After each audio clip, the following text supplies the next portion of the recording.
Wait! Don't go! I cried out instinctively upon hearing the engine noise of the car suddenly accelerating in the middle of the forest at night. My husband, who was driving, gave me a smug and unpleasant smile. Gotcha, didn't I? Did you really think I drove all the way out here? For the sake of a crazy old woman and ugly wife? It was all a lie. Every bit of it. A lie. No. How can you? I stared suddenly at the car's headlights and hugged my mother's shoulder tightly. Keep babbling all you want.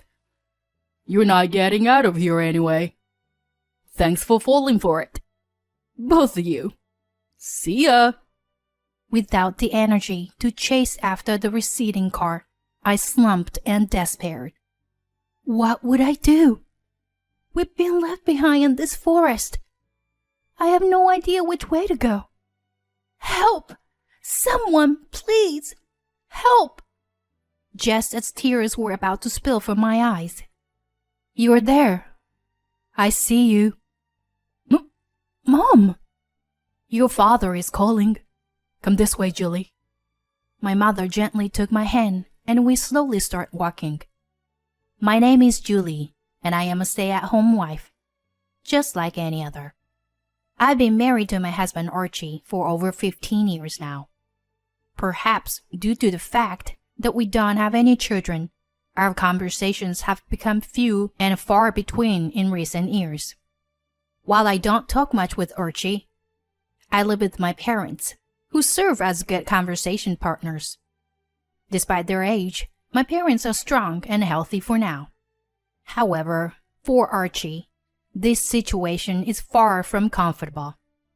He works overtime and is hardly ever home on weekends or weekdays. On days when he gets off work at a normal time, he always goes out drinking and doesn't come home until late at night. Although there is no particular bad blood between Archie and my parents, it seems that the distance between a son-in-law and his in-laws is something that can never be bridged. I don't want to make things any more uncomfortable for Archie than they already are. Furthermore, I try not to think about it too much. But there is no telling when my parents will no longer be healthy. As they continue to age, it's inevitable that they will pass away before Archie and I. When that happens, our family will only be me and him. And it's far too sad to continue living in this unemotional marriage. I want to do something about it, but I've somehow lost the ability to talk to my husband. Just as I was worrying about these things, something unexpected happened. My father suddenly complained of a severe headache and was rushed to the hospital. The results of his test revealed that he had a brain tumor and was given a year to live. The tumor was located in a spot where surgery was not possible, and it was uncertain whether treatments such as radiation therapy would be effective. Either way, I want my father to live as long as possible. He was immediately admitted to the hospital and began receiving palliative care. We couldn't accept the reality that my father would soon be gone. However, we couldn't do nothing either. Because we didn't know how much time we had left with him, we wanted to visit him as much as possible. This is normal feeling for any family. So my mother and I visited my father almost every day and took care of him. However, there was one thing that bothered me. Archie never came to visit my father. It's understandable that Archie and I have different feelings about my father, despite being family. After all, we don't share the same blood, and we have spent different amounts of time with my father. I understand this. However, isn't it strange that Archie has never come to visit my father even once? Especially when my father has already been given a year to live. Is this a lack of compassion on his part? Or am I just expecting too much? To be honest, I no longer understand his feelings or thoughts. My father also seemed to feel lonely because Archie never came to visit. Eventually, my father passed away without ever meeting Archie since he was hospitalized. Even though we had prepared ourselves for his terminal diagnosis, saying goodbye to my father brought a deep sense of loss to me and my mother. My mother in particular became so depressed that she seemed to lose the will to live. Even then, I took care of all the preparations for my father's funeral, as Archie hardly helped at all. In fact, I overheard him muttering that there was no need to hold a funeral, which made me feel disappointed in him. Nonetheless, I managed to get through my father's funeral as the chief mourner. My father's friends were all truly good people, and they all told me that we had lost a wonderful person. I was glad to know that my father was truly loved by many people. After the funeral, my mother remained deeply depressed for some time. It was understandable that she felt that way, having lost her longtime husband. However, her behavior was not just limited to feeling down. My mother began to talk to someone facing the wall from time to time. Archie must have noticed this strange behavior, and he spoke to me for the first time in a long time. "Hey, isn't that dangerous? Is your mother finally losing it?" My husband's words were harsh, but I couldn't blame him for thinking that way when he saw her like that. So, all I could do was remain silent. One day, as usual, my mother was feeling down and repeating herself when Archie approached me again. "Hey, about your mom? It's sad that Dad passed away, but we can't let her stay like this forever. This is a perfect time for a family trip, don't you think? It will definitely be a good change of pace." I was surprised by my husband's sudden proposal. After all, Archie and I hadn't had a real conversation in a long time. Archie had invited us on a family trip, so maybe he was also thinking about our relationship going forward. "Yeah, good idea. Let's go on a family trip." I immediately agreed to my husband's invitation. I told my mother about it, and although she thought about it for a while, she eventually agreed. A few weeks later, we departed in the evening for our family trip. Archie said it was a bit of a distance, but if we drove, we could arrive the next morning. We drove on the highway for a few hours, but at one point, Archie got off the highway and onto a regular road. We were in the middle of the countryside, with almost no houses around, and the area was mostly cornfields. I vaguely remembered Archie saying that he had booked a traditional inn. But how could it be in a place like this? Despite my concerns, Archie kept driving deeper and deeper into the forest. I became quite worried and asked him about our destination. "Where are we going exactly, Archie?" "Oh, there's a place nearby where you can see a breathtaking starry sky. It's a little far from the inn, but since we're so close, let's go check it out. Seeing something beautiful might clear our minds, don't you think?" "I see. So that's what you had in mind. What a pleasant surprise." After driving for a while, Archie parked the car deep in a deserted forest. He got out of the car and guided me and my mother.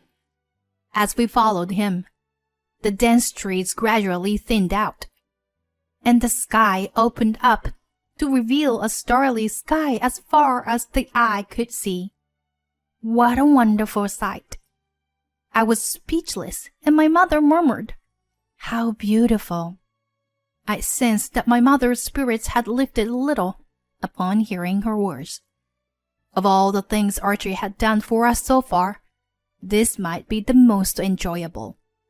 It felt like our relationship until now had been nothing but a lie.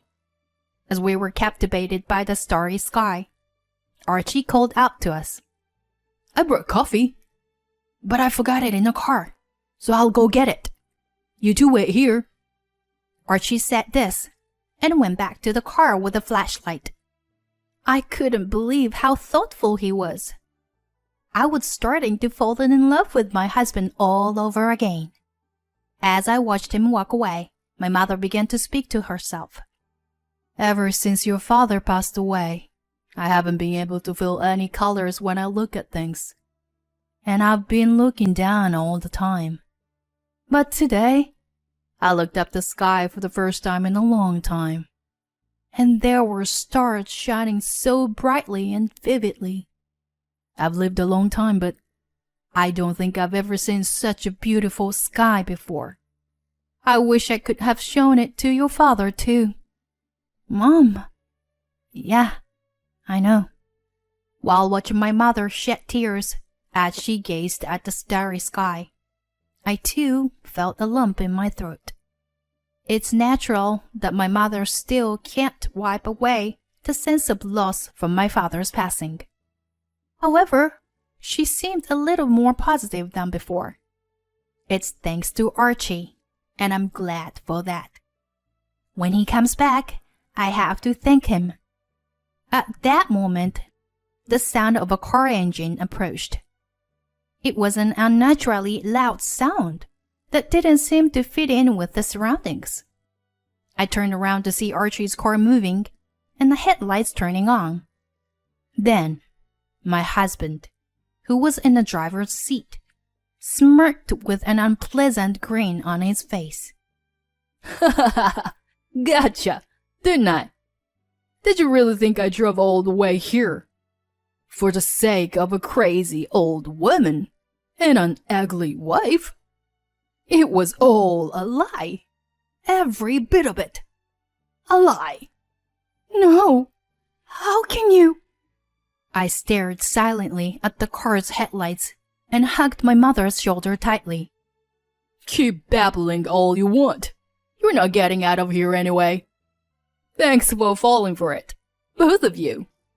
See ya." I slumped down without the energy to chase after the receding car. What should I do? We've been left behind in this forest, and I have no idea which way to go. Archie even took the flashlight with him. Although my cell phone's light can be used, it's not enough to show me where to walk. Wandering around aimlessly would waste our energy.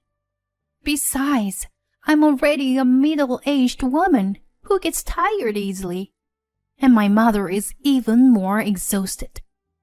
Can we make it back to where there are people if we wait until morning? Moreover, the temperature is dropping. Can our bodies withstand spending the night in a place like this? As anxiety breeds more anxiety, I gradually fall into panic. Someone help us! At that moment, when I felt like I was in danger, my mother suddenly spoke up. "Your father is calling us." Saying that, she started walking. For that moment, I wondered if we were fated to die here and join my father. But as I followed my mother, I realized that wasn't the case. The truth is, my mother has the ability to communicate with the deceased. However, she has had bitter experiences. People around her thought it was creepy and kept their distance. And even those who believed in her ability only saw her as a tool to make money. My mother herself wasn't fond of her mysterious ability, and when she taught me about it, she made me promise not to tell anyone. So when my mother started talking to the wall, I was unsure whether to tell Archie about her ability or not. Anyway, my mother seems to be talking to my deceased father now. I decided to follow her obediently as she walked forward step by step. After walking for about 2 hours, we miraculously reached a road. We rested and walked some more, and despite the late hour, the car drove past us briefly, but then stopped and rolled down the window to talk to us. "Are you okay?" I was about to cry with joy when we finally meet someone. My mother and I approached the driver and explained our situation. The driver turned out to be a college student who was visiting the area to film videos. At first, when he saw us, he thought he had encountered a ghost, but it turned out we were real people, so he spoke to us. Well, if my mother really was walking with the guidance of my deceased father, then, in a way, there might have been a ghost. Anyway, they kindly listened to our situation and offered us a ride in their car, which helped us escape from the forest. A few hours later, when we returned home, there was a strange woman cuddling with Archie. When he saw us, Archie was surprised and shouted, "Why are you alive?" He thought it was possible for us to walk back from the forest. "Damn it! If that's the case, I'll send you back again," Archie said as he came towards me and my mother. Before he could grab me, a police officer jumped out from behind me and apprehended him. Actually, after the college student dropped us off in town, my mother and I reported the whole incident to the police. The college student testified that he had picked us up, and the police officer accompanied us home. Archie, who didn't know about this, confessed to what he had done to us in front of the police officer. He was taken away in a police car, with his arms firmly held on both sides. "Damn it! This wasn't supposed to happen!" Archie shouted from inside the police car, but I glared back at him fiercely. In this way, my mother and I were saved from danger. In the aftermath, Archie confessed everything to the police. He had been having an affair with a woman named Stella for several years. I thought he had rarely been at home because he was uncomfortable there, but it seems he was mostly absent because of the affair. Then one day, Archie was caught by my father at the scene of his infidelity and scolded for it. As a man, I can understand the feeling of being attracted to other women. But as a father, it is absolutely unacceptable to make Julie sad. So, before it was discovered and hurt your family, you should have ended your relationship with Stella. Got it?" At that time, Archie quietly followed my father's words. However, in the end, Archie did not break off his relationship with Stella and try to avoid my father as much as possible. Then, when my father was hospitalized with a brain tumor, Archie was able to freely meet with Stella and never came to visit my father. After my father passed away, Archie's fear of being caught for infidelity disappeared, and he seemed to be in high spirits. Then, Archie witnessed my mother's strange behavior and told Stella about it. "Then, if you dispose of the demented old lady and our daughter, the inheritance will be yours, Archie." Upon hearing this, Archie came up with a plan to leave us stranded in the forest. In reality, we were left behind, and it could have been dangerous for us. However, Archie and Stella miscalculated that my mother was not demented, but had a strange ability to communicate with the deceased. Thanks to that, we were able to return safely with the help of my deceased father. After a while, Archie was sentenced to prison, and Stella was arrested as an accomplice. Archie and I divorced, and I finally became free from being the wife of a criminal. If he had continued to maintain a peaceful relationship with his wife, he would have at least received some inheritance in the future.